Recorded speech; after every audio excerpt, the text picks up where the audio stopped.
Okay, today we are going to start new chapter, that is straight line. हमने coordinate geometry का जो basics है वो ख़त्म कर लिया था. आज हम स्ट्रेट लाइन स्टार्ट कर रहे हैं. ओके, वेट एक सेकेंड. चलिए, सो स्ट्रेट लाइन सबसे पहले आपने 9th-10th में एक चीज़ पढ़ी होगी, लीनियर पॉलिनोमियल. लीनियर पॉलिनोमियल के बारे में आपने कुछ सीखा होगा, जैसे F of X is equal to A X plus B, जहाँ पे ए नॉट इक्वल टू 0, उसको हम लीनियर पॉलिनोमियल बोलते हैं.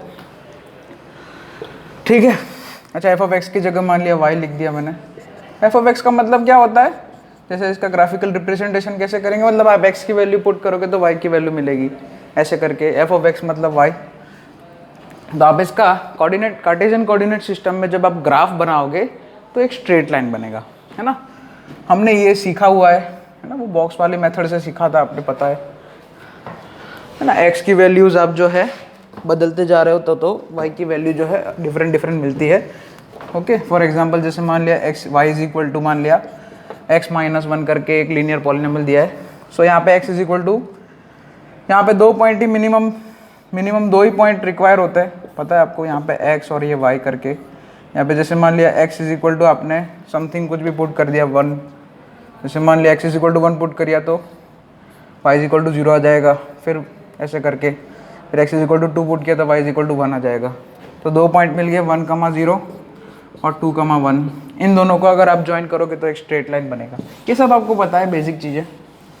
तो जनरली स्ट्रेट लाइन का जो इक्वेशन होता है, स्ट्रेट लाइन क्या है, स्ट्रेट लाइन भी एक टाइप का लोकस ही है. It is a one kind of locus, है ना. तो स्ट्रेट लाइन का डेफिनेशन तो हमें कोई मतलब बताने की जरूरत नहीं. It is a locus of point P of H K which moves in such a way that P of H K is collinear with the 2 given points. ठीक है, वो एक लोकस है. स्ट्रेट लाइन एक point P of H K का locus है, such that कि ये जो पी पॉइंट है वो किसी 2 पॉइंट के साथ, ये पी पॉइंट जो है किसी 2 पॉइंट के साथ कोलिनियर हो जाए, है ना. दोनों के साथ, मतलब ये तीनों आपस में कोलिनियर हो जाए ना. ये एक छोटा सा डेफिनेशन हो गया ज्योमेट्रिकली, है ना, लोकस है एक. ठीक है. तो जैसे कि मैं बताऊँ, स्ट्रेट लाइन का इक्वेशन क्या होता है. It is a linear equation in 2 variable. जैसे कि जनरल फॉर्म अगर लिखना चाहे तो किसी भी कोई भी स्ट्रेट लाइन इसमें कि भाई A X plus B Y plus C बराबर 0, ये भी आपको पता है ना. लीनियर इक्वेशन इन 2 वेरिएबल का जनरल फॉर्म वही स्ट्रेट लाइन का जनरल फॉर्म हो जाएगा. यहाँ पे ये जो small A small B small A मतलब ये सब पता है, एक्स का कोफिशिएंट वाई का कोफिशिएंट, और ये सी एब्सोल्यूट टर्म, ये तीनों कैसे होते हैं, रियल नंबर्स होते हैं, ये हमें पता है. और एक चीज़ कंफर्म करनी पड़ती है यहाँ पे कि ये दोनों, जैसे कि एक कंडीशन और आती है कि A square plus B square can not equal to 0. इसका मीनिंग क्या निकला जो दूसरा लिखा. पहला तो समझ में आता है कि A B C belongs to R, लेकिन ये जो दूसरा लिखा है सेकेंड कंडीशन, वो क्या समझा रहा है. ए स्क्वायर प्लस बी स्क्वायर, अच्छा उल्टा सोचते हैं. ए स्क्वायर प्लस बी स्क्वायर का वैल्यू 0 कब होगा, ए स्क्वायर प्लस बी स्क्वायर का वैल्यू 0 कब होगा, जब ए भी 0 हो एंड बी भी 0 हो. तो बस ये कंडीशन यही कह रहा है कि ए और बी, ए स्क्वायर प्लस बी स्क्वायर 0 नहीं हो सकते.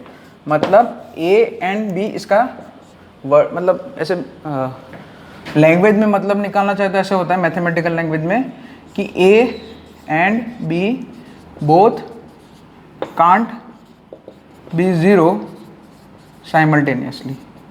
साइमल्टेनियसली मतलब आप समझते हो ना, एक साथ दोनों. एक 0 हो सकता है, कोई एक 0 हो सकता है, लेकिन दूसरा नॉन 0 होना चाहिए, है ना. दोनों 0 हो गए तो फिर क्या हो जाएगा, फिर तो ये लीनियर इक्वेशन बचेगा ही नहीं, है ना.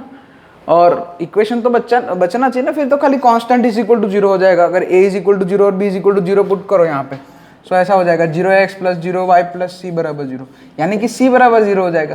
तो ये लीनियर इक्वेशन इन 2 वेरिएबल बचा ही नहीं, तो इसको हम स्ट्रेट लाइन का इक्वेशन नहीं बोल सकते. ठीक है, तो ये सब नोट डाउन कर लेना. चलो, स्ट्रेट लाइन में सबसे पहला टॉपिक है, हम स्टार्ट करेंगे स्लोप से, है ना. सबसे पहली बात जो है हम स्लोप, उससे भी पहले स्लोप एंगल, है ना, धीरे धीरे सब हम स्टार्ट करते हैं। पहले स्लोप देखेंगे, फिर इंक्लिनेशन, फिर टाइप्स ऑफ स्ट्रेट लाइंस, बीच में इंटरसेप्ट भी देख लेंगे।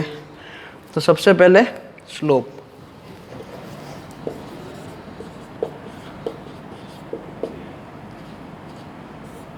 तो कोई भी स्ट्रेट लाइन का स्लोप, उसका मीनिंग क्या हुआ, चलिए। तो यहाँ पे सबसे पहले थोड़ा डिफाइन करना पड़ेगा, थोड़ी चीज़ें डायग्राम से बताता हूँ मैं आपको। जैसे कार्टेशियन कोऑर्डिनेट सिस्टम ले लिया, ऐसे कोई स्ट्रेट लाइन है मान लो, तो हर एक स्ट्रेट लाइन एक्स एक्सिस की पॉजिटिव डायरेक्शन से, ध्यान रखना ये एक्स एक्सिस की पॉजिटिव डायरेक्शन से कुछ एंगल बनाती है एंटी क्लॉकवाइज डायरेक्शन में, है ना। एक्स एक्सिस की पॉजिटिव डायरेक्शन से एंटी क्लॉकवाइज कुछ एंगल बनाएगी। उस एंगल थीटा को क्या बोला जाता है, स्लोप एंगल। तो स्लोप पढ़ने से पहले स्लोप एंगल देख लेते हैं, है ना। What is the meaning of slope angle, आप लिखना चाहो तो नोट डाउन कर लो, मैं बोलता हूँ, मैं लिखूंगा नहीं। स्लोप एंगल की मतलब लिखना चाहो तो कोई मतलब पूछेगा नहीं आपको, खाली समझना है आपको what is the meaning of slope angle. Slope angle क्या है, it is the angle made by any straight line with the positive direction of x axis in anti clockwise direction, है ना। एक्स एक्सिस की positive direction से anti clockwise जो angle बन रहा है उसको हम बोलेंगे स्लोप एंगल। और स्लोप का मतलब क्या हो जाएगा, स्लोप का मतलब होता है जो स्लोप एंगल होता है उसका टेंजेंट वैल्यू, है ना। कोई भी लाइन का स्लोप, जैसे कि ये लाइन है, इसका स्लोप क्या हो जाएगा, m is equal to tan theta. तो टेन थीटा को स्लोप बोलेंगे, थीटा को क्या बोलेंगे, स्लोप एंगल। और स्लोप एंगल कहाँ से मेजर करना है वो आपको अच्छे से समझना पड़ेगा, ठीक है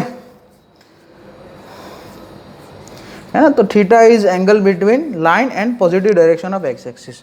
अब थीटा की वैल्यू क्या से क्या हो सकती है, जैसे स्लोप एंगल यहाँ से 0 से स्टार्ट करते हैं, ऐसे ऐसे ऐसे ऐसे करते हैं, ऐसे कैसे करते हैं 90 पहुँचेगा। स्लोप थीटा का रेंज क्या हो सकता है, स्लोप एंगल कैसे, जैसे कोई भी स्ट्रेट लाइन होती है, या तो ऐसी होगी या तो ऐसी होगी, तो इसका स्लोप एंगल या तो एक्यूट आएगा या तो ऑब्ट्यूज आएगा। यानी कि आपका स्लोप, अच्छा कभी कभी मान लिया परपेंडिकुलर स्ट्रेट लाइन होगी तो उसका स्लोप एंगल कितना आ जाएगा, 90 डिग्री आ सकता है। ऐसे एक्स एक्सिस से पैरेलल हुई तो उसका स्लोप एंगल 0 हो जाएगा। यानी कि जो स्लोप एंगल है, ये जो थीटा है, उसकी रेंज जो है 0 डिग्री हो सकती है और 0 से लेके 180 तक जा सकती है। और 180 में मैंने इक्वालिटी क्यों नहीं लिया, तो 0 में आ गया ना, है ना। आप 0 बोलो 180, लेकिन 180 नहीं बोलते हम जनरली, है ना। स्लोप एंगल का जो हमारा जो रेंज है वो कितना है, 0 से लेके 180 तक, 0 इंक्लूडेड, है ना। 0 डिग्री से लेके 180 डिग्री तक। जैसे ना यहाँ ऐसे ऐसे ऐसे पहले मान लिया एक्स एक्सिस से पैरेलल था कोई लाइन, फिर ऐसे गया ऐसे गया, तो एक्यूट एंगल 90 तक गया, 0 से 90, फिर 90 के बाद ऐसे वैसे भी बन सकता है स्ट्रेट लाइन, उसका झुकाव वैसे भी हो सकता है, तो यहाँ तक जाएगा, ठीक है। तो 180 डिग्री, और 180 डिग्री पे मतलब हम इंक्लूड नहीं करेंगे कि 0 डिग्री हो जाएगा, फिर ऐसे करेंगे तो फिर से जैसे मान लिया 180 कोई बोल रहा है तो वो तो हमने पहले ही 0 डिग्री बोल दिया था कि अगर एक्स एक्सिस से पैरेलल लाइन है तो 0 डिग्री स्लोप एंगल बोला जाता है, और वाई एक्सिस से पैरेलल यानी कि एक्स एक्सिस से परपेंडिकुलर तो उसका स्लोप एंगल कितना, 90 डिग्री बोला जाता है, ठीक है। ये सब बातें आपको समझ में आनी चाहिए। नेक्स्ट, तो यहाँ पे थीटा बिलोंग्स टू कितना हो जाएगा, 0 से लेके पाई, क्लोज ओपन 0 to पाई। लिख लेना इसको अच्छे से, ओके। अब कुछ नोट्स लिखाता हूँ, उसमें पहली नोट लिखो, if the line is horizontal, यहाँ पे ये सब लिख देना, नोट डाउन कर लेना। और स्लोप ये टॉप, उसके ऊपर थोड़े पॉइंट्स लिखाता हूँ, मतलब पॉइंट्स लिखता हूँ, आप थोड़ा देखना उसको, समझ रहे हैं हम। First point, note 1, if the line is horizontal, अगर लाइन हॉरिजॉन्टल तो theta is equal to 0 degree होगा। समझ में आ रहा है ना, हॉरिजॉन्टल मतलब पैरेलल टू एक्स एक्सिस। ऐसी कोई अगर लाइन है, कहीं भी बन सकती है, तो वो एक्स एक्सिस से पैरेलल मतलब उसका स्लोप एंगल 0 डिग्री होगा। तो उसका स्लोप जो है m इज इक्वल टू कितना हो जाएगा, tan 0 का मतलब 0 होता है। अगर कोई लाइन हॉरिजॉन्टल है तो उसका स्लोप एंगल 0 डिग्री हो जाए, अरे सॉरी, स्लोप एंगल 0 डिग्री, और जो स्लोप की वैल्यू है m is equal to tan 0 0 हो जाएगा। Next note, note number 2, if the line is perpendicular to x axis, यानी कि वर्टिकल लाइन है, if line is perpendicular to x axis then slope is undefined, क्योंकि 10 90 undefined होता है, then slope is D N E, does not exist भी बोल सकते हैं, है ना, क्योंकि थीटा इज इक्वल टू 90 होगा, है ना, यहाँ पे थीटा इज इक्वल टू 90 होगा, यहाँ पे अगर परपेंडिकुलर टू एक्स एक्सिस है, ऐसी कोई स्ट्रेट लाइन है जैसे मान लिया, तो समझ रहे हो ये सब, है ना, तो ये 90 डिग्री है अगर, तो उसका स्लोप जो है अनडिफाइन हो जाएगा, नॉट डज नॉट एग्जिस्ट रहेगा। तो ये 2 पॉइंट हो गए। नेक्स्ट पॉइंट, अच्छा अब स्लोप का कोऑर्डिनेट्स फॉर्म में ले लेते हैं। स्लोप का कोऑर्डिनेट फॉर्म में जो है फॉर्मूला बनाते हैं अपन। Next note 3,